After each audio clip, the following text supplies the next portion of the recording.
Selamat siang, salam sejahtera untuk kita semua. Semoga kita senantiasa diberi kemudahan, kekuatan, kelancaran dalam menjalani ibadah puasa di bulan ini. Perkenalkan, nama saya Fendi Gustrimadianto dari Universitas Widya Mataram, Yogyakarta, jurusan Ilmu Hukum. Kali ini saya akan memaparkan tentang UU Cipta Kerja. UU Cipta Kerja yang sudah disahkan oleh DPR dan pemerintah pada tanggal 5 Oktober 2020. UU ini disahkan yang tergolong tergesa-gesa karena pengesahannya ini diajukan dari semula yang direncanakan sebelumnya. UU ini disusun dengan prinsip yang dinamakan Omnibus Law. Dan ini isinya dari gabungan sejumlah aturan yang sudah berlaku sebelumnya. Baru kemudian pasal-pasal itu dipangkas atau dirubah atau juga ditambahkan atau juga tidak dirubah sama sekali supaya tujuannya aturan lebih komprehensif ataupun lebih sederhana. Totalnya setelah sudah dipangkas beberapa pasal, kemudian beberapa pasal yang dirubah, ada 15 bab dalam Omnibus Law yang berisi 174 pasal di dalamnya dan berjumlah 1000 halaman lebih ya. Dan regulasi ini setidaknya mengatur 10 aspek penting, tapi ada satu yang paling kontroversial, yaitu aspek atau klaster ketenagakerjaan. Klaster ini merupakan gabungan dari 3 aturan sekaligus. Salah satunya adalah Undang-Undang Nomor 13 Tahun 2003 tentang Ketenagakerjaan yang sebelumnya sudah berlaku. Sebelum kita lanjut informasi yang beredar di dunia maya, ada yang pro dan ada juga yang kontra. Lebih baik kita langsung melihat perubahannya ya, untuk kita bisa membedah apa saja poin perubahan yang ada pada UU Undang-Undang Cipta Kerja, khususnya klaster ketenagakerjaan yang akan kita bahas.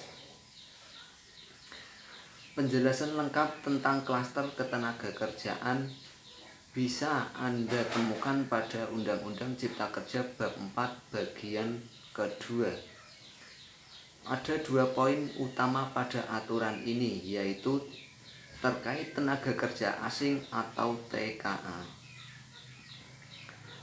Di dalam Undang-Undang Ketenagakerjaan sebelumnya, pasal 42 ayat pertama disebutkan bahwa setiap pemberi kerja yang memperkerjakan TKA wajib memiliki izin tertulis dari menteri atau pejabat yang ditunjuk. Sekarang memang kalau kita membaca atau melihat Undang-Undang Cipta Kerja, tidak lagi disebutkan poin kewajiban atau izin tertulis tersebut, atau ada poin yang sama dari aturan sebelumnya, yaitu setiap pemberi kerja wajib punya yang namanya rencana penggunaan tenaga kerja asing yang harus disahkan oleh pemerintah pusat. Itu kesamaan dan perbedaannya ya. Selain poin ini, secara umum sama pasal-pasalnya, hanya saja ada beberapa pasal yang memang dihapus atau bisa juga disatukan dalam pasal lainnya. Jadi kalau ada berita di luar sana soal tenaga kerja asing ini, seperti kewajiban menggandeng tenaga lokal atau wajib memulangkan tenaga kerja asing kalau pekerjaannya sudah selesai. Dan terkait isu-isu tenaga kerja asing lainnya, sebenarnya masih sama dengan yang diatur dalam undang-undang sebelumnya.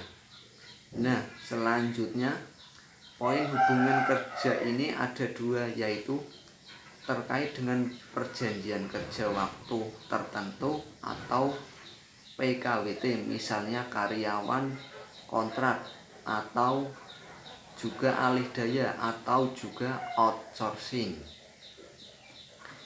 Kita bahas dulu yang PKWT atau karyawan kontrak. Salah satu poin baru yang belum disebutkan di aturan sebelumnya adalah kewajiban pengusaha memberi uang kompensasi ketika pekerja ini perjanjian kerjanya berakhir karena pekerjaannya atau jangka waktu yang sudah ditetapkan di kontrak sudah selesai begitu. Dengan catatan, buruh harus minimal sudah bekerja minimal 1 tahun. Besarannya ini baru diatur dengan aturan turunannya, yaitu peraturan pemerintah. Nah, pasal yang ada dalam aturan sebelumnya terkait dengan jenis pekerjaan apa yang boleh dikontrak dan berapa lama sih pekerjaan itu dapat diperpanjang kontraknya sampai bisa diangkat menjadi pegawai tetap. Memang sekali lagi dalam Undang-Undang Ciptaker sudah dihapus, tapi ada keterangan bahwa ketentuan mengenai perjanjian kontrak ini akan diatur lebih lanjut pada aturan pemerintah. Jadi kalau Anda khawatir buruh berpotensi atau diperkerjakan dengan sistem kontrak selamanya tidak diangkat menjadi pegawai tetap, itu belum tentu terjadi. Kita harus perhatikan apakah peraturan pemerintah atau aturan turunnya itu akan mengatur lebih spesifik seperti undang-undang sebelumnya, atau tidak. Itu yang akan menjadi masalah dan yang selama ini juga terjadi pada pasal yang terkait pekerja alih daya atau outsourcing. Di dalam aturan sebelumnya, outsourcing ini dibatasi hanya untuk pekerja di luar kegiatan utama atau yang tidak berhubungan dengan proses produksi kecuali kegiatan penunjang.